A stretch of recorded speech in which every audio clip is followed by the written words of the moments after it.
Demeurez réveillés dans les temps difficiles. Deuxième épître aux Thessaloniciens 3, 1-5. Sache que, dans les derniers jours, il y aura des temps difficiles, ayant l'apparence de la piété, mais reniant ce qui en fait la force. Éloigne-toi de ces hommes-là. Réflexion. Paul ne cherche pas à effrayer, mais à préparer. Il décrit non pas un monde soudainement violent, mais un glissement intérieur.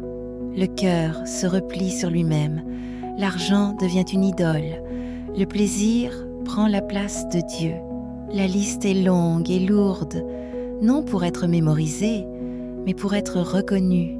Le danger le plus subtil n'est pas l'impiété déclarée, mais l'apparence de la piété sans la puissance, une foi de façade, des mots sans transformation, des gestes religieux sans cœur renouvelé.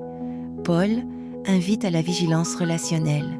Éloigne-toi, non par mépris, mais pour préserver l'âme, car ce que nous fréquentons façonne ce que nous devenons.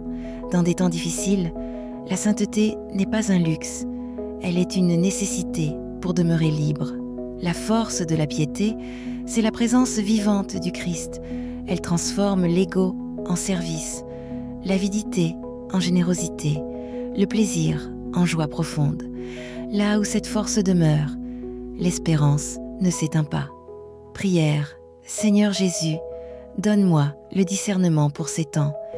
Garde mon cœur humble et vigilant, préserve-moi d'une foi d'apparence et remplis-moi de la puissance de ton esprit. Apprends-moi à marcher dans la vérité, à aimer sans me compromettre et à rester fidèle quand les temps sont difficiles. Amen. Application pratique. Aujourd'hui, examine une influence autour de toi. Relation, contenu, habitude. Demande-toi, m'aide-t-elle à vivre la puissance de la foi ou seulement son apparence? Choisis ce qui nourrit réellement ta vie spirituelle. Invitation au salut. Le Christ t'appelle à une foi vivante, capable de traverser les temps difficiles. En lui, la piété retrouve sa force et l'âme trouve un ancrage sûr. Répète cette prière. Seigneur Jésus, je veux une foi vraie et vivante. Éloigne-moi de l'hypocrisie et du compromis.